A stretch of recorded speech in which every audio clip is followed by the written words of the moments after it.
Hello दोस्तों, कैसे आप। Welcome back to the chapter circular system. और हम लोग पहुंच गए हैं पार्ट 11 द लिम्फेटिक सिस्टम। और उसके साथ में हम लोग स्टडी करेंगे ईसीजी। तो ईसीजी का मीनिंग और उसका सिग्निफिकेंस, उसका फंक्शनिंग हम लोग स्टडी करेंगे। तो चलिए रेडी हो जाइए। सो हेल्थ इज़ वेल्थ, तो take care of your health all of you. So आज कैन सी हम लोग स्टडी करेंगे लिम्फेटिक सिस्टम, उसके कंपोनेंट्स। लिम्फ है, लिम्फ नोड्स है और लिम्फेटिक वेसल्स। इसका you can see composition, you can see उसका फीचर स्टडी करेंगे। साथ में significance of lymphatic system, because lymphatic system जो है it is another you can see mode of transport in the body. Okay, जो आपका blood circular system को connect करता है ओके विद द टिश्यूज़। तो ईसीजी का कंसेप्ट क्या है, मीनिंग क्या है, स्टैंडर्ड ईसीजी और उसके कंपोनेंट्स देखेंगे और साथ में उसका सिग्निफिकेंस एट द एंड। तो सबसे पहले अभी हम लोग लिम्फेटिक सिस्टम का रिलेशनशिप चेक करते हैं with the blood circulatory system.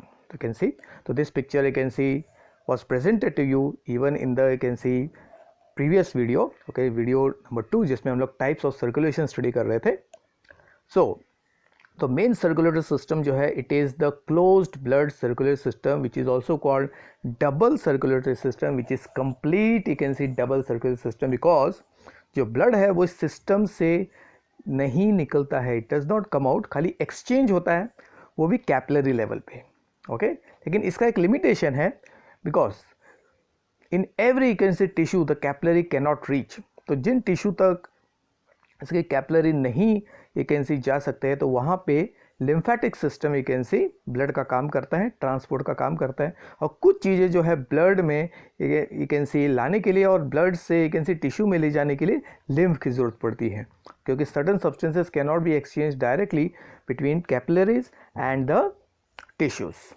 तो ये जो आपको डायग्राम दिख रहा है इसमें you can C circulation, main circulation क्या है सबका, पूरे बॉडी का। तो नीचे यू कैन सी जो कैपिलरी सिस्टम दिख रहा है ये है बॉडी टिश्यू।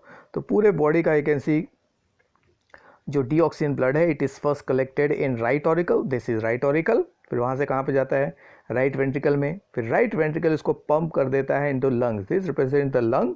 लंग के capillary you can see level पे, एल्वियोलार लेवल पे क्या होता है, आपका एक्सचेंज होता है, carbon dioxide is exchange with oxygen. तो ब्लड ऑक्सीजनेटेड होकर फिर से हार्ट में आता है, कौन सा साइड पे, लेफ्ट साइड में। तो दिस इज लेफ्ट एट्रियम या ऑरिकल, और लेफ्ट एट्रियम उसको फिर ट्रांसफर करता है लेफ्ट वेंट्रिकल में, एंड लेफ्ट वेंट्रिकल फिर इस ब्लड को फिर से बॉडी में ट्रांसपोर्ट कर देता है, और वहाँ पे oxygen is exchange with carbon dioxide, और इस तरह ये you can see pathway complete हो जाता है। सो आई एम शोइंग अगेन। तो इसमें when the you can see what the blood is passing through the lung, तो उसको कहते हैं पल्मोनरी सर्कुलेशन। और जब वो टिश्यू और बाकी ऑर्गन से फ्लो करता है तो उसको कहते हैं सिस्टेमिक सर्कुलेशन।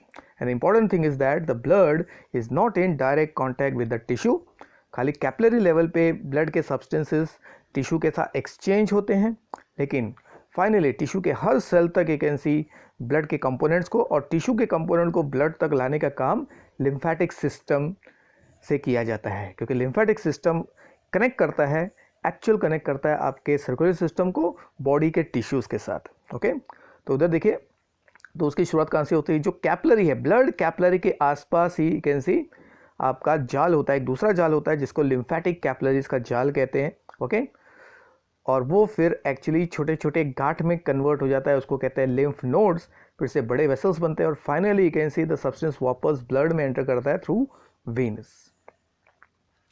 सो उसको लिम्फेटिक सर्कुलेशन कहते हैं। तो उसका सबसे इंपॉर्टेंट कंपोनेंट है टिश्यू फ्लूइड।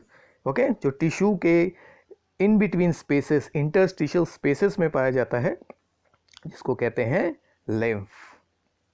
तो जो आपको ग्रीन कलर का you can see what circulatory pathway दिख रहा है उसमें लिम्फ है। Okay, so lymph is represented by the green colour. Okay, now तो lymph is used as a medium of transport, because body के टर्मिनल पार्ट तक जहाँ पे capillary you can see network नहीं जा सकता, ओके, वहाँ पे लिम्फ जो है सब्सटेंसेस को एक्सचेंज करता है।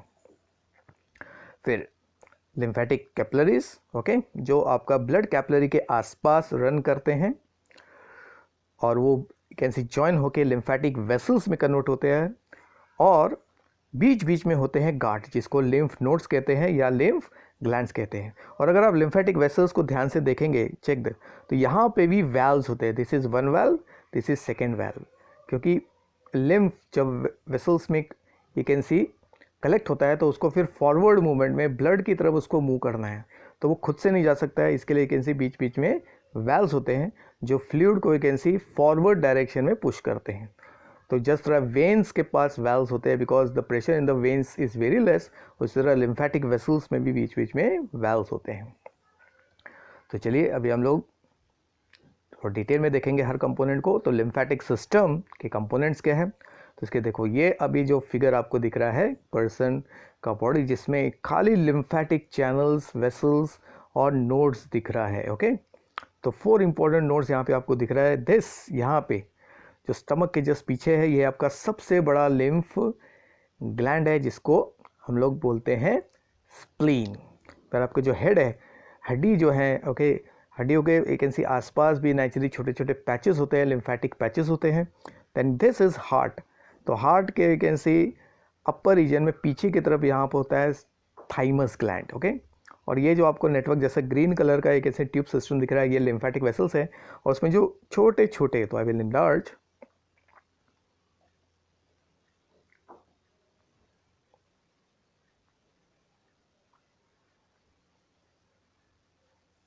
तो कैन सी जो आपको टाइनी टाइनी पार्टिकल्स दिख रहे हैं, तो टाइनी पार्टिकल्स जो आपको दिख रहे हैं, they are the lymph nodes. And this lymph node देखिए उनका ज़्यादा यू कैन सी प्रोमिनेंस है आपका बिटवीन द 2 लेग्स। ये हो गया आपका ग्रोन एरिया, इंग्विलर कैनाल।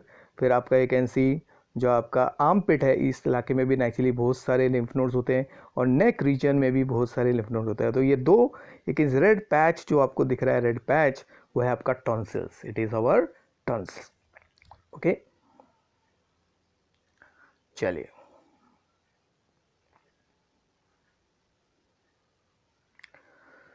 तो अब हम लोग देखते हैं द सिस्टम। तो पहले डिफिनेशन करेंगे। Lymphatic system is a system through which interstitial fluid, जिसको लिम्फ कहते हैं, वो फ्लो करता है in the body specially through the tissue spaces, उसको लिम्फेटिक सिस्टम कहते हैं, ओके।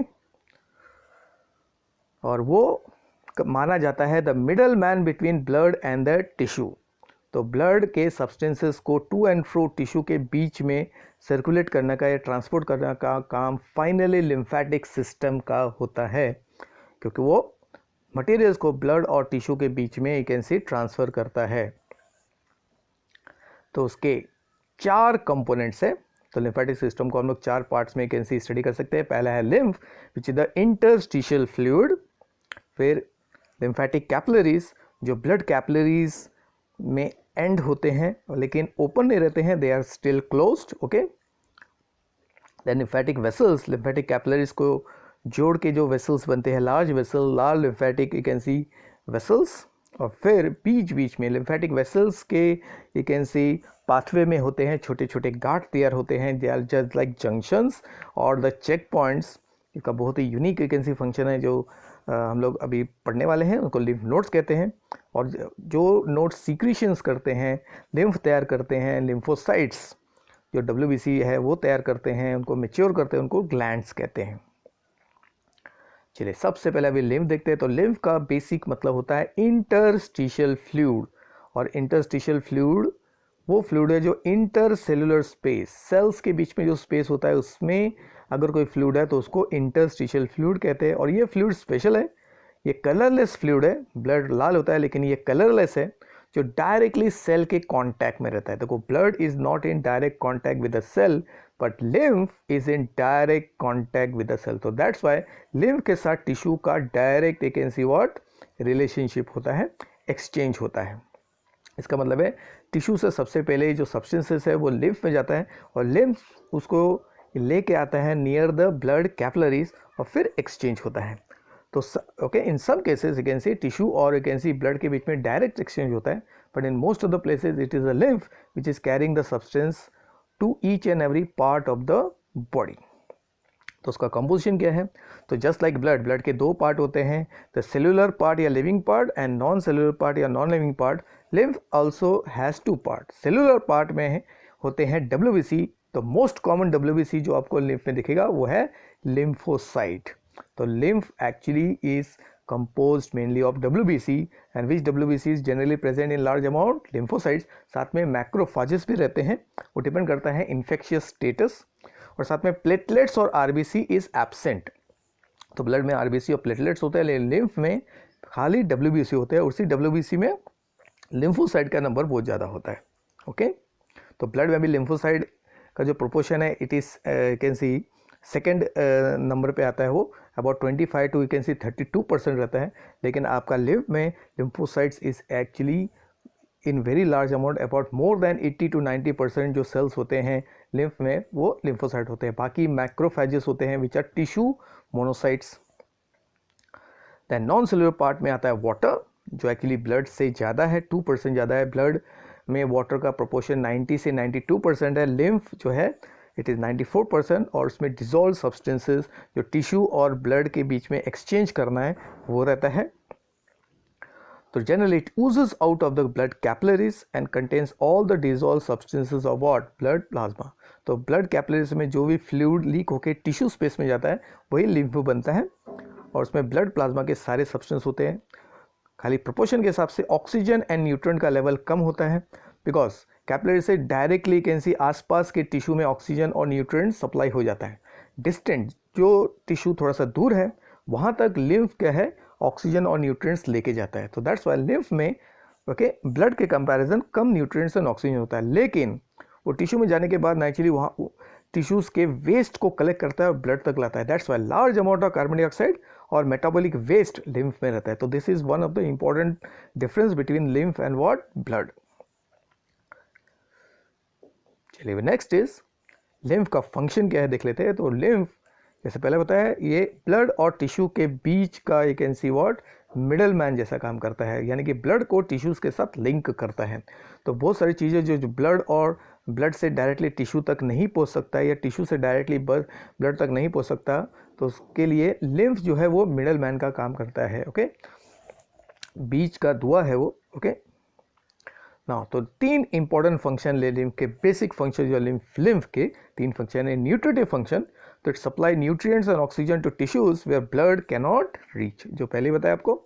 दूसरा ड्रेनेज फंक्शन, जो टिश्यू में कोई अगर फ्लूइड जमा हो गया, ज़्यादा फ्लूइड जमा हो गया, उसका मेटाबॉलिक वेस्ट अगर जमा हो गए और उसको ब्लड तक लाना है, तो ये काम लिम्फ करता है। यानी कि टिश्यू के एक्सेस फ्लूइड को, वेस्ट को और ब्लड प्रोटीन्स को एक इंसी ब्लड में लाने का काम लिम्फ करता है। और तीसरा है एब्जॉर्प्टिव फंक्शन, कुछ चीज़ें जो है वो ब्लड में डायरेक्टली नहीं जा सकती, स्पेशली इंटेस्टाइन में अगर कोई एक ऐसी फैट सोल्युबल सब्सटेंस आ गया, जैसे आपका फैटी एसिड्स और आपका फैट सोल्युबल विटामिन्स, तो वो डायरेक्टली एक ऐसी ब्लड कैपिलरी में नहीं जा सकते। तो सबसे पहले वो लिम्फेटिक वेसल्स में जाते हैं। तो आपको मालूम है लास्ट आपने पढ़ा था डाइजेस्टिव फंक्शन में, intestine is internally folded into finger like structure. In finger like structure में आर्टेरियल कैपिलरी होता है, वीनस कैपिलरी होता है, और दोनों के बीच में होता है आपका what? Lacteal, which is the lymph you can see what? Capillary. और इसी कैपिलरी में सबसे पहले फैटी एसिड और फैट सोल्युबल विटामिन्स एब्जॉर्ब होते हैं और बाद में उसको ब्लड सर्कुलेशन में सेंड किया जाता है। तो since it looks like you can C white milk जैसा दिखता है, इसके उसको लैक्टियल कहते हैं। लैक्टा मतलब हो गया आपका मिल्क जैसा। Lacteals are the special you can see lymph vessels जो इंटेस्टाइन के विलाई स्ट्रक्चर में होता है, जो फैट सोल्युबल विटामिन्स और फैटी एसिड को एब्जॉर्ब करके फाइनली ब्लड में ड्रेन कर देते हैं। चलिए अभी हम लोग लिम्फेटिक कैपिलरीज के बारे में देखते हैं। So they are thin walled vessels जो टिश्यू स्पेसेस में डिस्ट्रीब्यूट रहते हैं। तो they are different from you can see capillaries, क्योंकि कैपिलरीज आर्टरीज और वेन को इंटरकनेक्ट करते हैं, तो दे आर कंटिन्यूस कैपिलरी। लेकिन लिम्फेटिक कैपिलरी जो है उसका एक ब्लाइंड एंड होता है, वो देखते हैं कैसे है। सो कैन सी अभी एक्सप्लेन करते हैं। तो लेफ्ट साइड में यहाँ पे आपको टिश्यू यू कैन सी दिख रहा है जिसमें कैपिलरी नेटवर्क है। तो ये हो गया आपका, this is you can C arterial capillary, और ये है आपका वीनस कैपिलरी। तो आर्टरी कैपिलरी देखिए, आर्टरी कैपिलरी क्या है? ऑक्सीजन लेके आ रहा है, और इस पॉइंट पे यू कैन सी जो पर्पल वाला हिस्सा है यहाँ पे एक्सचेंज हो गया ऑक्सीजन में कार्बन डाइऑक्साइड, और ब्लड में कार्बन डाइऑक्साइड आ जाता है, एंड जो वेन्स है उसको लेके जाते हैं। दोनों के बीच में आपको देखिए ग्रीनिश ट्यूब जैसा दिख रहा है, ये ग्रीनिश ट्यूब जो है ये है आपका लिम्फेटिक कैपिलरी। इसी को इनलार्ज करके राइट साइड में दिखा है। तो आजू बाजू में जो सेल्स दिख रहे हैं they are the tissue cells. Cells के बीच में स्पेस दिख रहा है, उस स्पेस में ग्रीनिश फ्लूइड है, ओके वो इंटरस्टिशियल फ्लूइड है, वो अल्टीमेटली लिम्फेटिक वेसल। तो this is the lymphatic vessel. जो शुरुआत का लिम्फेटिक वेसल होता है एकदम बारीक होता है, माइक्रोस्कोपिक होता है, उसको कैपिलरीज कहते हैं। और उसका देखिए नीचे वाला एंड जो है वो कैसा है, डेड एंड है, मतलब इट इज ब्लाइंड एंड कहते हैं। तो it is not opening in the tissue. So they are interwoven, मतलब जहाँ पे कैपिलरी नेटवर्क है उसी कैपिलरी नेटवर्क में ही यू कैन सी आपका लिम्फेटिक कैपिलरीज भी रहते हैं, लेकिन वो इनके साथ कनेक्ट नहीं रहते हैं, यानी कि they are independent. Lymphatic capillaries are independent to blood capillaries. तो this is the venous capillary जो ब्लू में दिख रहा है, which is carrying carbon dioxide, and this is arterial capillary which is carrying oxygen. और दोनों के you can see in between your got capillary अपना लिम्फेटिक कैपिलरीज, जो टिश्यू फ्लूइड को या लिम्फ को क्या कर रहे हैं, ट्रांसपोर्ट कर रहे हैं। तो अगर कंपैरिजन की बात करेंगे तो they are wider than blood capillaries. Blood capillaries का डायमीटर होता है 8 to 10 माइक्रोमीटर, ओके, लेकिन लिम्फेटिक वेसल्स का डायमीटर 10 माइक्रोमीटर से ज़्यादा होता है। और उसका एक एंड जो स्टार्टिंग एंड होता है वो क्लोज रहता है, जो हमने you can C right side में आपको दिख रहा है। नीचे वाले देखो लिम्फेटिक वेसल का जो नीचे एंड है वो एकदम टेस्ट ट्यूब के यू कैन सी बेस जैसा दिख रहा है, okay. Now the wall of capillary is also just like blood capillary, it is lined by single layer of flat thin cell जिसको एंडोथीलियम कहते हैं। तो लिम्फेटिक कैपिलरी का जो एनाटॉमी जो है, जो स्ट्रक्चर है वो एकदम ब्लड कैपिलरी जैसा ही है, ओके, लेकिन डायमीटर बड़ा है। ब्लड कैपिलरी का डायमीटर छोटा होता है 8 to 10, लिम्फेटिक कैपिलरीज का डायमीटर 10 से ज़्यादा होता है। चलिए फिर ये सारे के सारे कैपिलरीज, ओके, नेबरिंग कैपिलरीज में जब फ्लूइड जमा होता है तो ये ज्वाइन होके बड़े वेसल्स में कन्वर्ट होते हैं, उनको कहते हैं लिम्फेटिक वेसल्स। तो they are the large vessels which is formed by union of few to many lymphatic capillaries. और उनके वॉल को अगर कंपेयर करेंगे तो they are thinner than the blood vessel, लेकिन उनमें डायमीटर बड़ा होता है। जस्ट लाइक कैपिलरी में जैसा डिफरेंस है सेम डिफरेंस है। और साथ में they have provided with large number of valves. Veins में वाल्व्स होते हैं, okay, but they are at intervals, large intervals, क्योंकि उसमें प्रेशर होता है, लेकिन लिम्फेटिक वेसल्स में जनरली प्रेशर बहुत ही कम होता है। So that's why they require large number of valves to push the lymph in one particular unidirectional, blood की तरफ उसको ले जाने के लिए बीच बीच में वाल्व्स होते हैं। तो अल्टीमेटली ये जितने भी लिम्फेटिक वेसल्स है फ्रॉम डिफरेंट पार्ट्स वो ज्वाइन होते हैं और उससे दो मेन लिम्फेटिक वेसल्स या डक्ट्स क्रिएट होता है। एक लेफ्ट लिम्फेटिक डक्ट है जिसको थोरैसिक डक्ट कहते हैं, ये मेन डक्ट है जो हमारे कैन सी जो चेस्ट का मिडल एक्सिस है, ओके, उसके लेफ्ट साइड से क्या है पास होता है। अभी हम लोग डायग्राम में उसको देखेंगे। और you got right short you can see lymphatic duct. तो मेन है वो है लेफ्ट लिम्फेटिक डक्ट, क्योंकि इसी डक्ट में इंटेस्टाइन से आने वाले न्यूट्रिएंट्स को भी क्या है एब्जॉर्ब किया जाता है, जो डायरेक्टली ब्लड में नहीं जा सकता। और एक स्पेशल यू कैन सी उसी special lymphatic you can C duct को हम लोग कहते हैं लैक्टियल्स, जो मिल्की होता है क्योंकि उसमें एब्जॉर्ब फैट और fat soluble substances like fat soluble vitamins रहते हैं। चलिए अभी लिम्फ नोड्स। तो lymph nodes are nothing but small oval या बीन शेप स्ट्रक्चर जो लिम्फेटिक वेसल्स में you can see alternate distance में रहते हैं। तो they are just like check point. तो इसके लिए अगर आप एक you can see lymphatic system के एक सिंगल वेसल को देखोगे तो वो बीड जैसा दिखेगा, बीडेड मतलब दाने दाने मोती के हार जैसे दिखेगा, जिसमें you can see the nodes are distributed along the length of the lymphatic vessels. तो एक सिंगल लिम्फ नोड आपको दिख रहा है, okay, this is the single lymph node. So they are scattered all over body, पूरे body में छोटे बड़े you can see lymph nodes होते हैं एंड दे आर मैक्सिमम आपके नेक रीजन में, जो आपको पता है। आप अगर अपने खुद के अभी भी अगर आप कर सकते हो तो चेक कीजिए नेक के लैटरल साइड में, ओके, कान के लेवल पे अगर आप कैन सी चेक करोगे you can find can C small swellings, okay. अगर लिम्फेटिक वेसल्स में थोड़ा सा सूजन है तो फील होगा, ओके। और आर्म पिट्स और ग्रोन में भी naturally they have felt, okay, because there can see that size keeps on changing depending upon the health status of the, अगर इन्फेक्शन है तो नेचुरली उसमें सूजन आता है, दे बिकम हार्डिश, लेकिन अगर इन्फेक्शन नहीं है यू कैन सी तब नेचुरली दे रिमेन सॉफ्ट। तो इसके लिए द स्वोलन लिम्फ नोड जो है वो एक इंडिकेशन होता है कि आपके बॉडी में इंटरनल इन्फेक्शन है। तो चेक दिस डायग्राम, ओके। तो यहाँ पे आपको देखो क्या क्या दिख रहा है, ये छोटे छोटे जो Oval you can C structures, spherical structure आपको दिख रहे हैं, ये सब यू कैन सी जो लाइट ग्रीन कलर का दिख रहा है ये है आपके लिम्फ नोड, छोटे छोटे नोड्स है। तो ये रेड कलर का जो ट्यूब है ये आपका आर्टरी है, ब्लू कलर का ट्यूब ये वेन है। और आप ध्यान से अगर देखिए जो आपके ये लिम्फ नोड्स है, छोटे छोटे गार्ड जो है they are you can see connected with help of tubes. तो यहाँ पे ट्यूब है, देखिए ये ट्यूब है, फिर ये ट्यूब है, ये सारे ट्यूब्स जो है they are called lymphatic vessels. So these are the lymph nodes और ये है उनको कनेक्ट करने वाले लिम्फेटिक वेसल्स। तो उनका मेन काम क्या है, नेचुरली एक जंक्शन जैसा बनाना, और यहाँ पे ही अल्टीमेटली जो है लिम्फ को फिल्टर किया जाता है।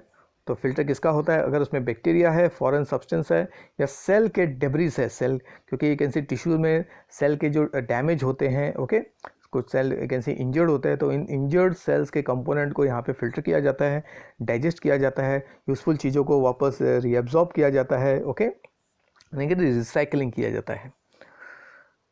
Then also are the site of production and storage of B and T lymphocyte।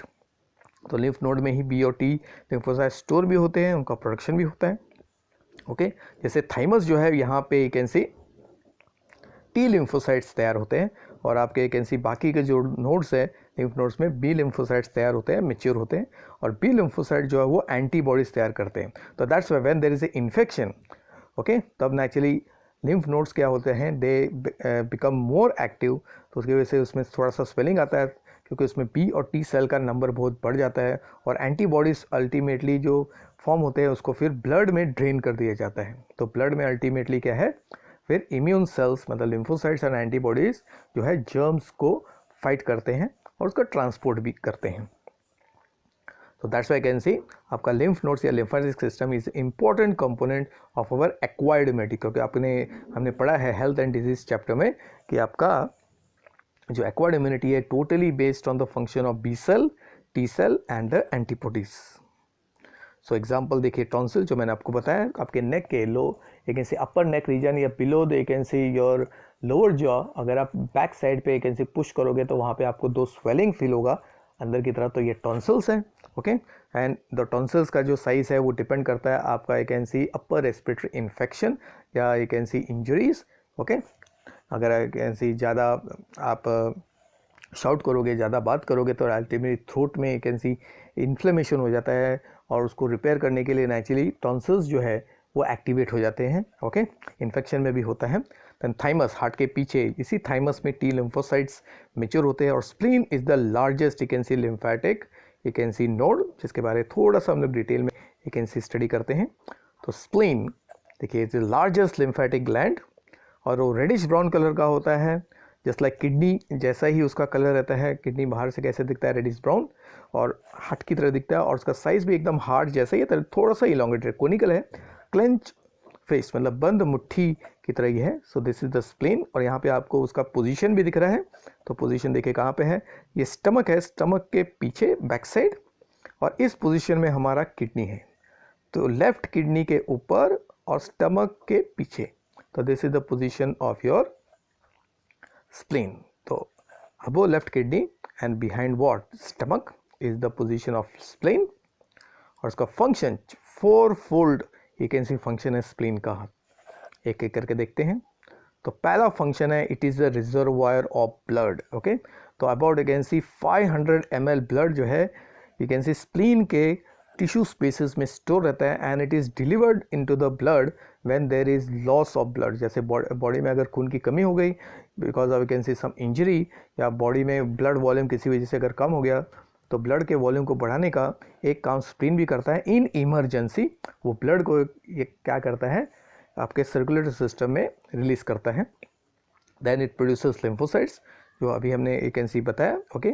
तो यहाँ पे mainly you can see B lymphocytes क्या है तैयार होते हैं। Then graveyard of dead RBC, तो वी नो कि आरबीसी का जो लाइफ है खाली 120 डेज है, तो 120 डेज के बाद आरबीसी स्टॉप फंक्शनिंग। तो आरबीसी के कंपोनेंट्स को रिसाइकल करना है, उसके हीमोग्लोबिन को रिसाइकल करना है, तो ये सारा काम जो है वो आपका स्प्लीन में होता है।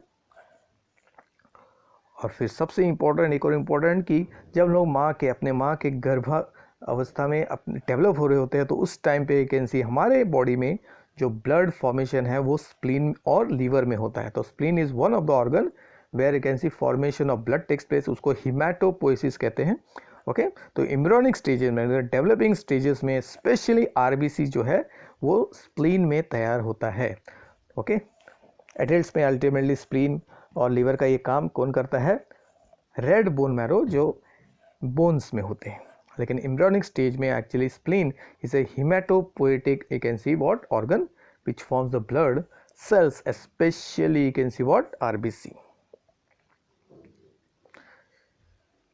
चलिए अभी डायग्राम से थोड़ा सा एक्सप्लेन करते हैं। ओके तो this is the can see the drying of A can see body of the person. और आपको अगर ध्यान से देखेंगे इसमें तो आपको देखो नेक रीजन में आपको ये जो दिख रहा है, देखो नेक रीजन में इसी पॉइंट पे अगर आप एक कैन सी फिंगर से चेक करेंगे तो आपको एक कैन सी कॉर्ड ऑफ एक कैन सी स्वेलिंग दिखेगा। ओके तो ये है। फिर आर्म पिट में भी देखिए एक कैन सी बहुत सारे नोड्स होते हैं, ये राइट साइड हो गया, ये लेफ्ट साइड हो गया, ये है आपका इंटेस्टाइन। तो इंटेस्टाइन जो है उससे लैक्टियल्स यू कैन सी जो ब्लड लिम्फेटिक वेसल्स बनते हैं वो फिर उससे मेन, ये है आपका मेन लेफ्ट थोरैसिक डक्ट।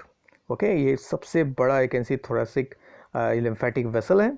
और ये है आपका नीचे ग्रोन इलाका, तो ये है आपका ग्रोइन इलाका। You can see the angle between the two legs, यहाँ पे भी बहुत सारे आपके क्या रहते हैं, लिम्फ नोड्स कहते हैं। और ये सारे लिम्फ नोड एक दूसरे के साथ इंटरकनेक्टेड है with the lymphatic what vessels.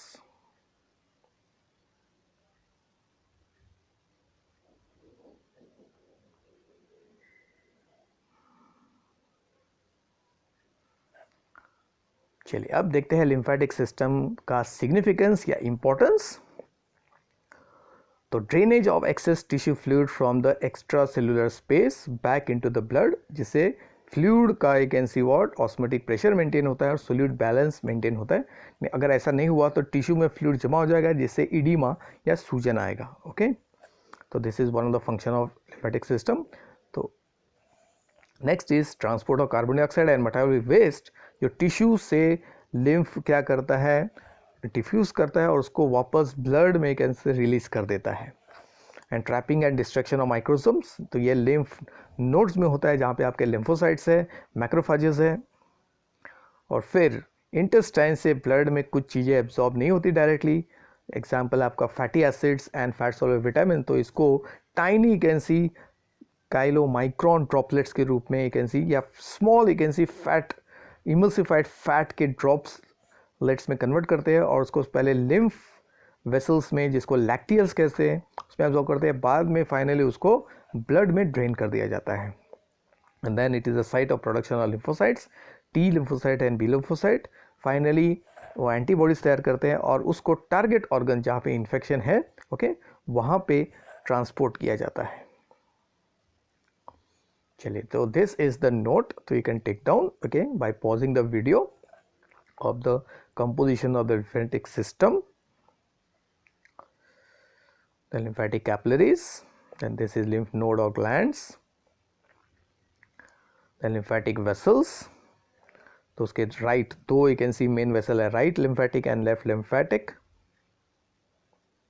चलिए अब हम बारी है स्टडी करने की एक important टेक्निक या tool which actually help to understand the condition of the heart, especially the working aspect of the heart। तो heart आपको मालूम है it is myogenic, वो अपना you can see जो कंट्रोल खुद करता है by creating the signal जिसको impulse कहते हैं and transmitting that impulse over the auricle first. तो सबसे पहले ऑरिकल का कॉन्ट्रैक्शन होता है, इस फेज को हम लोग ऑरिकल सिस्टोल कहते हैं। उसके बाद में वेंट्रिकल तक सिग्नल पास किया जाता है जिससे ventricle you can C contract होता है, उसको वेंट्रिकल सिस्टोल कहते हैं। उसके बाद में कैसे सिग्नल जो है स्टॉप होता है और फिर हर 0.8 सेकेंड में ये सिग्नल रीजनरेट होता रहता है because of your pacemaker SAN की वजह से। तो SAN which is a pacemaker हर 0.8 सेकेंड में हार्ट के कॉन्ट्रैक्शन के लिए क्या है, सिग्नल जनरेट करता है। पहले ऑरिकल 0.1 सेकेंड के लिए, फिर आपका वेंट्रिकल 0.3 सेकेंड के लिए, तो टोटल हो गया 0.4 सेकेंड। उसके बाद में रिमेनिंग 0.4 सेकेंड में हार्ट वापस नॉर्मल स्टेट में या रिलैक्स स्टेट में आ जाता है। तो इस पूरे इवेंट में जो कार्डियक साइकिल का ये सिंगल हार्ट बीट का ये पूरा जो एक साइक्लिक प्रोसेस है 0.8 सेकेंड, इसमें हार्ट में you can see number of electrical changes होते रहते हैं। पोटेंशियल चेंज होता है बिकॉज हार्ट जो है खुद you can C electrical impulse generate करता है, उसको फिर हार्ट के अलग अलग चेंबर्स में ट्रांसमिट करता है। तो इस दौरान हार्ट में बहुत सारे इलेक्ट्रिकल चेंजेस आते हैं और ये चेंजेस जो है okay they indicate the proper functioning of the heart. तो इन इलेक्ट्रिकल चेंजेस को या पोटेंशियल को अगर हमने डिटेक्ट किया तो उससे हार्ट के एक्चुअल स्टेटस कि हार्ट का कंडीशन कैसा है, हार्ट का कौन सा पार्ट कैन सी ठीक है, कौन सा नहीं है, वो हम लोग एक्यूरेटली प्रेडिक्ट कर सकते हैं और उसके हिसाब से फिर ट्रीटमेंट या रेमेडी या प्रिकॉशंस ले सकते हैं। तो ECG का मतलब क्या है?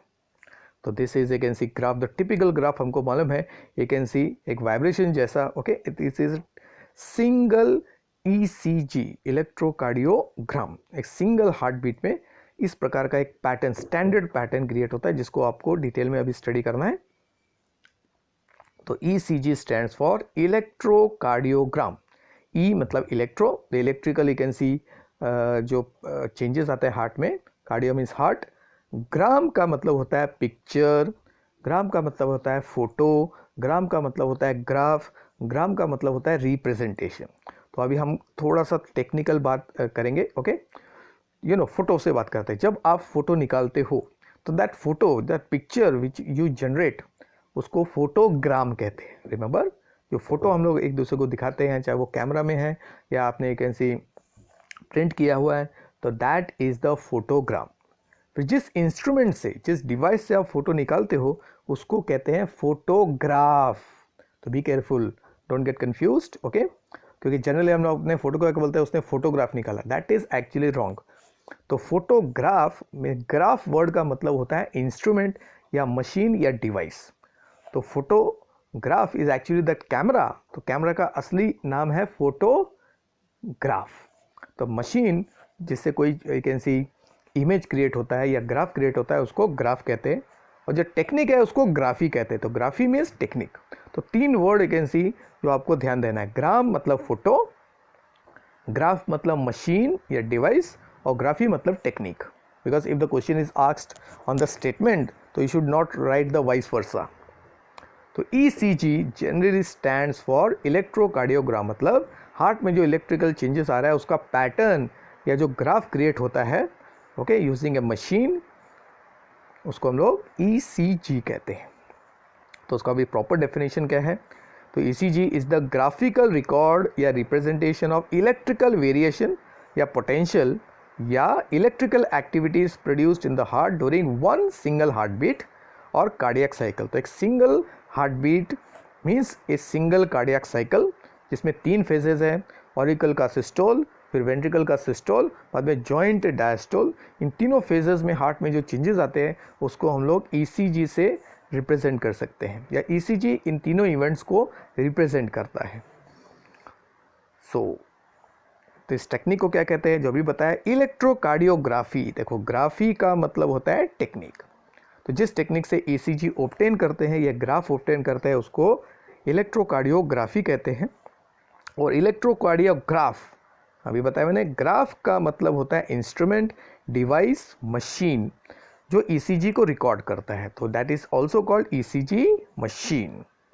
तो ये टेक्निक जो है इसको डिस्कवर किया था इंथोवेन ने in 1903 and that's why it's called father of electrocardiography। तो वेरी इंपॉर्टेंट इन्वेंशन इन्होंने किया जिससे हार्ट का एक्चुअल प्रॉब्लम जो है या सचमुच वैकेंसी, क्योंकि अगर चेस्ट पेन होता है तो मोस्ट ऑफ अस वैकेंसी डर जाता है कि शायद हार्ट में प्रॉब्लम है, लेकिन जब ECG करते हैं तो तब समझता है कि नहीं, it is not the problem heart, it may be because of acidity and other problem, lung का प्रॉब्लम हो सकता है। तो actually it is a very good screening method you can say और analysis method about the heart functions. और heart में अगर you can C problem है, भले चेस्ट पेन नहीं है लेकिन हार्ट में अगर प्रॉब्लम है तो इलेक्ट्रिकल चेंजेस बता देगा कि हार्ट में एक्चुअली प्रॉब्लम क्या है। कि पेसमेकर का प्रॉब्लम है या ऑरिकल्स के थिकनेस में प्रॉब्लम है, वेंट्रिकल के थिकनेस में प्रॉब्लम है, वेल्व्स में प्रॉब्लम है, ओके, हार्ट अटैक आने वाला है कि नहीं, आके गया कि नहीं, तो ये सब बातें ईसीजी से एक्यूरेटली मालूम पड़ती हैं.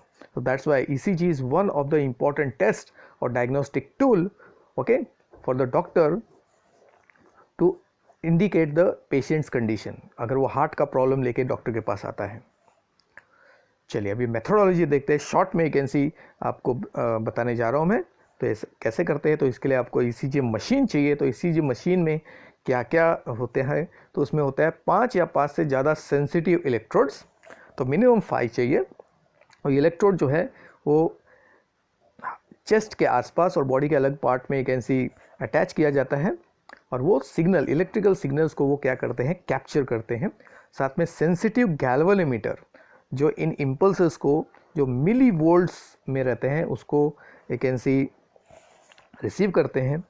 और फिर एम्पलीफायर चाहिए जो सिग्नल को एम्पलीफाई करके ऑसिलोस्कोप जो ग्राफ प्लॉटर है, ग्राफ प्लॉटर जो ग्राफ तैयार करता है, it can be on the ribbon of the paper और it can be on the screen, TV screen या एलईडी स्क्रीन के ऊपर नेचुरली वो प्लॉट हो जाता है. आपने देखा होगा ICCU में नेचुरली एक मशीन होता है, एक टीवी फ्रेम होता है, उसमें बहुत सारे पैरामीटर दिख रहे हैं. उसमें एक पैरामीटर ECG का भी रहता है, दूसरा ब्लड प्रेशर का रहता है, पल्स का रहता है, ओके. और साथ में एक कंडक्टिंग जेल लगता है बिकॉज ओके. तो हार्ट से जनरेट होने वाला जो इम्पल्स है इतना टाइनी होता है कि जरा सा भी अगर गैप हो गया, इलेक्ट्रोड और स्किन के बीच में जरा सा भी अगर गैप रहेगा तो नेचुरली क्या है, सिग्नल ठीक से कैप्चर नहीं होता है. तो इलेक्ट्रोड और स्किन के बीच में एक जेल अटैच करना पड़ता है. तो ये क्या करता है, एक कंटिन्यूस पाथवे तैयार कर देता है for the transmission of what, impulse. तो अभी शॉर्ट में हम लोग मेथोडोलॉजी बताते हैं. तो सबसे पहले जितने भी इलेक्ट्रोड्स हैं उसको एक ऐसी बॉडी के स्पेसिफिक लोकेशंस में जो है अटैच किया जाता है. जैसे 2 इलेक्ट्रोड चेस्ट रीजन में हार्ट के ऊपर फिट किया जाता है. तीसरा इलेक्ट्रोड जो है ये मूवेबल रहता है, ओके. तो डिपेंडिंग अपॉन ये इलेक्ट्रोड हार्ट के या चेस्ट के किस हिस्से पर रख रहे हो. अगर राइट ऑरिकल के पास रख रहे हो तो राइट ऑरिकल का एक ऐसी व्हाट सिग्नल मिलेगा, left auricle, left ventricle, left auricle, can से राइट वेंट्रिकल. तो जिस पोजीशन में आप एक ऐसी इस इलेक्ट्रोड को रखोगे तो वो उस पोजीशन, उस एक ऐसी चेंबर का क्या है, इलेक्ट्रिकल चेंजेस डिटेक्ट करता है. तो 4th एंड 5th जो है वो अपर एंड लोअर लिम्स मतलब फिंगर और लेग जो है उसके साथ अटैच किया जाता है, जो एक ऐसी वो कोऑर्डिनेट्स का काम करता है. सो बाकी एंड जो इलेक्ट्रोड के जो दूसरे एंड होता है उसको ECG मशीन के साथ अटैच किया जाता है, ओके. और कंडक्टिंग जेल जो है इलेक्ट्रोड और स्किन के बीच में अप्लाई किया जाता है ताकि टाइनी इम्पल्सेस जो आ रहे हैं हार्ट के थ्रू उसको डिटेक्ट किया जा सके, ओके, जो फ्यू मिली वोल्ट्स के होते हैं. और एक सेंसिटिव गैल्वेनोमीटर और ऑसिलोस्कोप क्या करता है, इन इम्पल्सेस को डिटेक्ट करके और उसको एक ऐसी नलीफाई करके, क्योंकि हाथों और पैरों में जो इलेक्ट्रोड्स हम लोग लगाते हैं वो क्या करता है कि अदर जो इम्पल्सेस है बॉडी में उससे नलीफाई करके हार्ट के इम्पल्स को क्या करता है, वो सेपरेट करता है.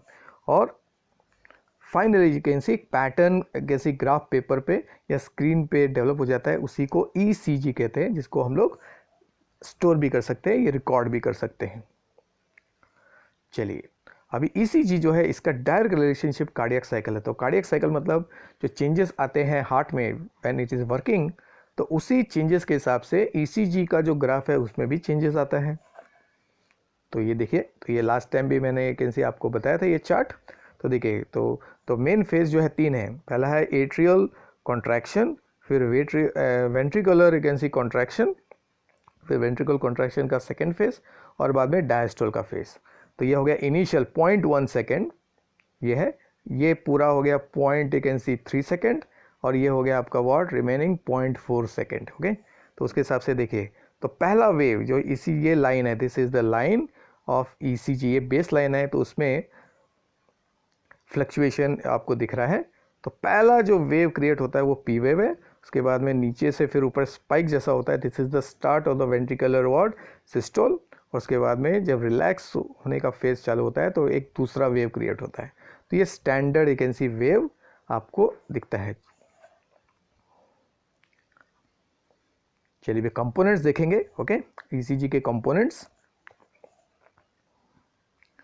तो component of typical ECG record अगर देखेंगे तो ईसीजी रिकॉर्ड में जो ग्राफ तैयार होता है उसमें एक्स एक्सिस मतलब नीचे जो कैन सी जो लाइन है that represents the you can see what time, और जो एक्सिस है वो रिप्रेजेंट करता है मिली वोल्ट्स। तो आने वाले स्लाइड में आपको standard you can C chart जो एक्चुअल ईसीजी का पिक्चर है वो भी आपको दिखने वाला है। ओके, सो एक टिपिकल नॉर्मल ईसीजी में ये number of ridges and furrows आपको दिख रहे हैं, वेव्स जैसा है। ओके, तो ridges is the upper hill part, pointed part of furrows जो है वो है डिप्रेशंस। ओके, तो इस पूरे एक नॉर्मल ईसीजी में 5 मेन वेव्स है, P Q R S and T. Okay, तो स्टार्टिंग होता है पी वेव से, तो पी वेव इंडिकेट करता है कि ऑरिकल का सिस्टोल हो रहा है। ओके, फिर क्यू आर एस रिप्रेजेंट करता है कि वेंट्रिकल का कैसे सिस्टोल हो रहा है, और टी वेव इंडिकेट करता है कि वेंट्रिकल का रिलैक्सेशन हो रहा है। तो ईच वेव या लेटर जो है वो इंडिकेट करता है कि हार्ट का एक पर्टिकुलर इवेंट जो है वो चल रहा है या नहीं चल रहा है, और चल रहा है तो उसका यू कैन सी पैटर्न कैसा है, क्योंकि वेव में अगर चेंज आया तो इसका मतलब है दैट कंसर्न्ड जो पार्ट है उसमें चेंजेस आया हुआ है। तो उससे डॉक्टर को इमीडिएटली मालूम पड़ता है कि एक्चुअली हार्ट का कौन सा यू कैन सी चेंबर या हार्ट का कौन सा पार्ट जो है डैमेज है या मैल फंक्शन कर रहा है। तो इस ग्राफ में पी आर टी अगर देखेंगे, पी वेव फिर आर वेव और टी वेव, पी वेव ये आर वेव और ये टी वेव, ये बेस लाइन जो है उसके ऊपर है, इसे उसके लोग पॉजिटिव वेव कहते हैं। और नीचे देखिए, नीचे यहाँ पे क्यू और आर, क्यू और एस, ये दोनों वेव्स जो है बेस लाइन के नीचे हैं, तो इसके लिए उसको क्या कहते हैं, नेगेटिव वेव। और जो सबसे यू कैन सी बड़ा वेव और कौन सा दिख रहा है आपको, स्पाइक की तरह जो वेव दिख रहा है वो है ये आर वेव, ये सबसे बड़ा वेव है। और उसके पहले वाला जो वेव है दैट इज क्यू वेव, वो सबसे छोटा है। तो P wave is the tallest and Q wave is the smallest wave. चलिए, अब इस पूरे ये जो 5 मेन वेव्स है इसको हम लोग 3 कंपोनेंट्स में या 3 पार्ट में डिवाइड किया गया है। ओके, तो देखिए ये वेव इस तरह क्रिएट हुआ है। ओके, तो अभी इसको पहले एक्सप्लेन करते हैं। तो जैसे ही आपका सैन दैट इज स्पेस में एक्टिवेट होता है, ऑरिकल का कॉन्ट्रैक्शन होगा। तो ऑरिकल के कॉन्ट्रैक्शन के टाइम पे ऑरिकल के मसल में क्या है, एक्टिविटी होती है, उसको कहते हैं एट्रियल डीपोलराइजेशन। तो depolarisation is the generation and transmission of what, impulse. तो ये जो वेव है देखो, पी वेव एकदम छोटे से हिल जैसा दिख रहा है। ओके, ये इंडिकेट करता है कि ऑरिकल का कॉन्ट्रैक्शन हो रहा है। उसके बाद में क्यू आर एस, ये जो वेव है ये इंडिकेट करता है वेंट्रिकल का जो कॉन्ट्रैक्शन है स्टार्ट हो गया है, तो वो यहाँ तक कंप्लीट होता है, यानी कि क्यू आर एस। ओके, ये वेंट्रिकल का कॉन्ट्रैक्शन। और T wave is the beginning of ventricular what, डायस्ट मतलब रिलैक्सेशन। तो टी वेव देखो पी वेव से थोड़ा सा एक कैन ऊंचा है, वो डोम जैसा दिख रहा है। और एक कैन ये यू वेव जो है एक्चुअली ऑरिकल का जो रिलैक्सेशन है उसको रिप्रेजेंट करता है। तो U wave can be present और it can be absent. Okay, but main wave कौन सा है, ये पी वेव। उसके बाद में क्यू आर एस का स्पाइक, ये वेंट्रिकल कॉन्ट्रैक्शन। और फिर T wave that is ventricle what, relaxation. So this is how the wave will actually flow. ये देखिए, this way the wave actually flow होता है। So ECG consists of following 3 you can see division of wave complex। उसमें पहला है P wave, तो this is the P wave। और P wave का मतलब है ऑरिकल एक्साइट हो गए हैं, उसमें अगर इम्पल्स ट्रांसमिट हो रहा है, इस कंडीशन को डीपोलराइजेशन कहते हैं टेक्निकल। तो जब भी आपके बॉडी में कहीं पे भी नर्वस सिस्टम के जो फाइबर्स है एक्सॉन से जब एक्चुअली करंट इम्पल्स फ्लो होता है तो उस कंडीशन को डीपोलराइजेशन कहते हैं। इससे एट्रियल सिस्टोल होगा, यानी कि P wave indirectly indicates auricular systole.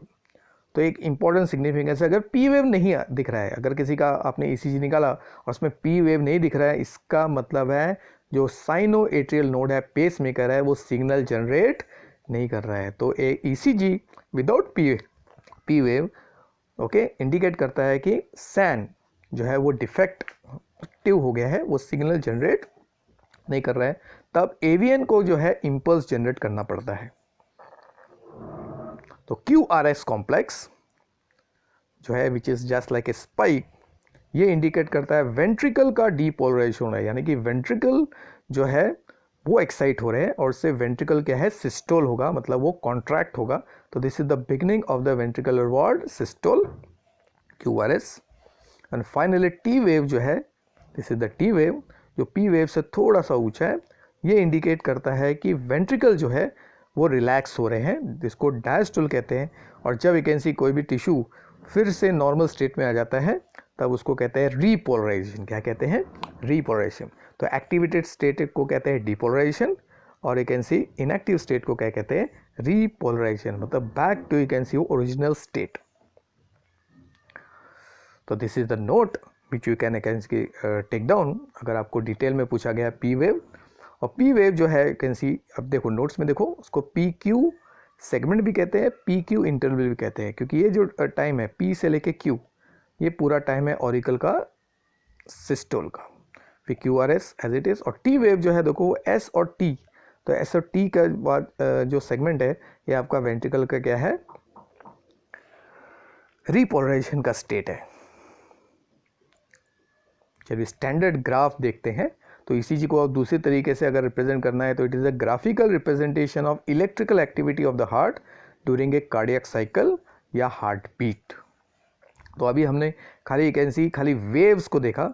अगर इन वेव्स के बीच के डिस्टेंस, दो वेव के बीच के डिस्टेंस को भी एनालिसिस करेंगे तो accurately, more accurately you can C time gap, यानी कि ऑरिकल नॉर्मल 0.1 सेकेंड में कॉन्ट्रैक्ट होना चाहिए, फिर 0.3 सेकेंड में वेंट्रिकल कॉन्ट्रैक्ट होना चाहिए, और उसके बाद में 0.4 सेकेंड में हार्ट रिलैक्स होना चाहिए। तो ये जो टाइमिंग है इसमें थोड़ा सा गड़बड़ तो नहीं है, मैल फंक्शनिंग तो नहीं है, ये भी समझता है। वेंट्रिकल का एक एनसी कॉन्ट्रैक्शन टाइम बढ़ गया है या कम हो गया है, ये फिर distance between the two waves, जो भी वेव्स हैं उसको अगर हम लोग एक ऐसी मार्क करेंगे तो हम लोग ग्राफ से जो है एग्जैक्ट एक ऐसी टाइम जो है हर इवेंट का हम लोग कैलकुलेट कर सकते हैं।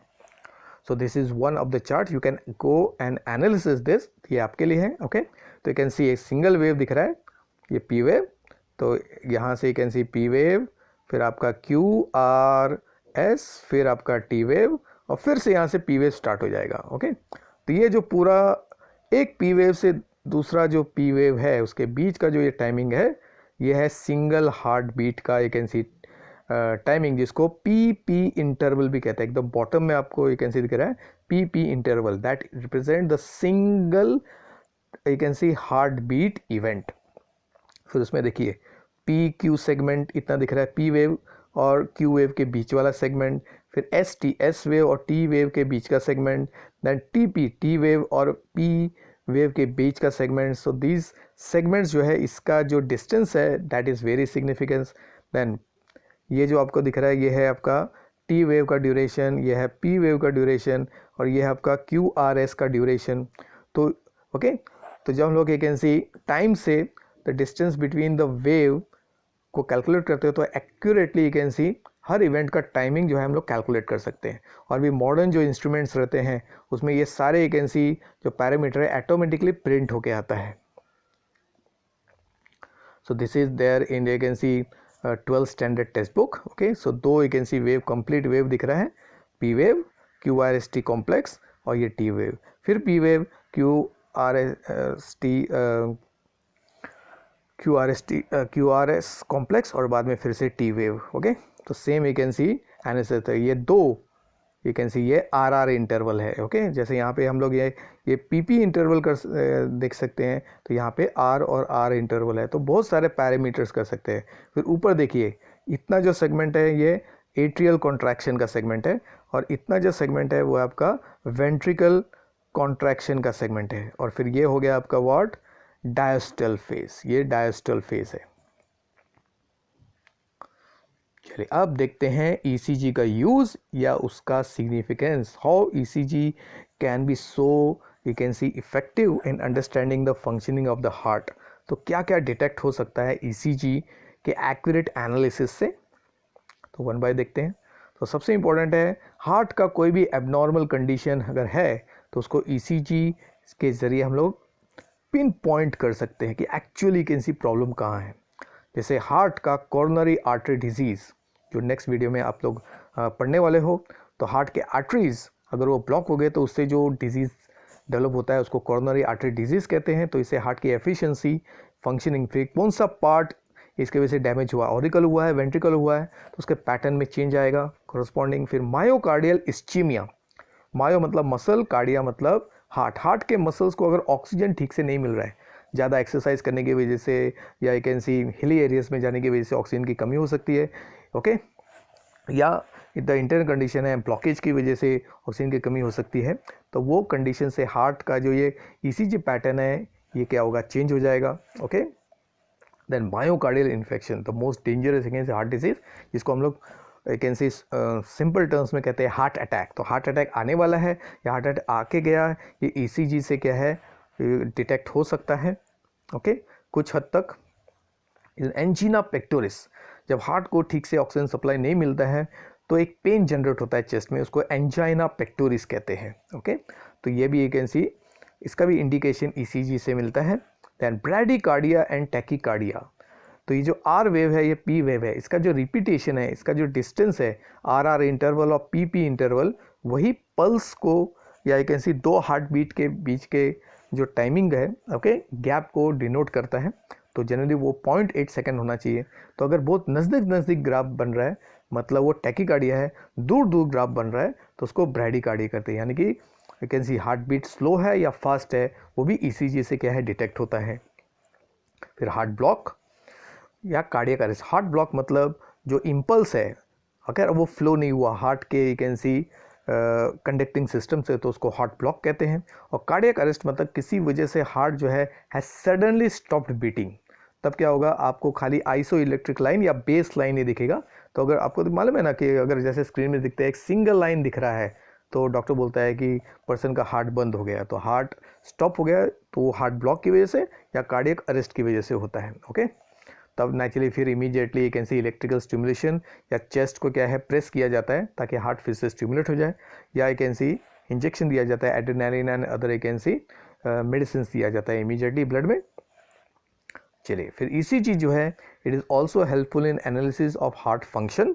तो हार्ट का फंक्शन कैसा चल रहा है, जैसे उसमें है अगर हार्ट इरेगुलर बीट कर रहा है तो वेव के बीच का जो डिस्टेंस होगा वो यूनिफॉर्म नहीं रहेगा, तो उसको अरिदमिया कहते हैं, ये मैंने पहले बताया। तब पी वेव भी नहीं दिखता है, ओके, तो पी वेव एब्सेंट है या टी वेव एब्सेंट है या आर वेव शॉर्ट है या लॉन्ग है, तो इससे एक इनसे अलग अलग जो है प्रॉब्लम्स डिटेक्ट हो सकता है। Then impaired heart blood flow, तो हार्ट के थ्रू जो ब्लड फ्लो हो रहा है थ्रू द वेल्व्स, मतलब आर ए से आर वी, फिर एक कैन सी एल ए से एल वी, तो इसमें थोड़ा सा एक कैन सी व्हाट अगर डिस्टर्बेंस है, मैल फंक्शनिंग है, तो वो भी कैन सी ईसीजी में डिटेक्ट होता है, okay. Then evidences of hypertrophy of heart muscle, heart muscle जो है अगर वो थिक हो गया है, ओके, यानी कि thickness of the heart muscle अगर बढ़ गया है तो उसका भी इफेक्ट जो है ईसीजी में दिखता है। और फिर other systemic disorders on heart, मतलब अगर आपको लीवर में प्रॉब्लम है, किडनी में प्रॉब्लम है, तो इसका असर हार्ट में कितना हुआ है तो उसको भी ईसीजी से हम लोग डिटेक्ट कर सकते हैं। So with this we have you can see concluded today's lecture. So bye. So soon you will get the next episode जिसमें you can see we will see the last part of the circulation that is cardiovascular diseases, और उसके साथ ही हमारा एक chapter जो है complete हो जाएगा and we'll start with the next chapter. So till then like कीजिए, शेयर कीजिए, सबसे important है comment कीजिए, because in your comments will be you can see a booster for preparing okay better videos with more add-ons and better pictures, okay. So till then, goodbye.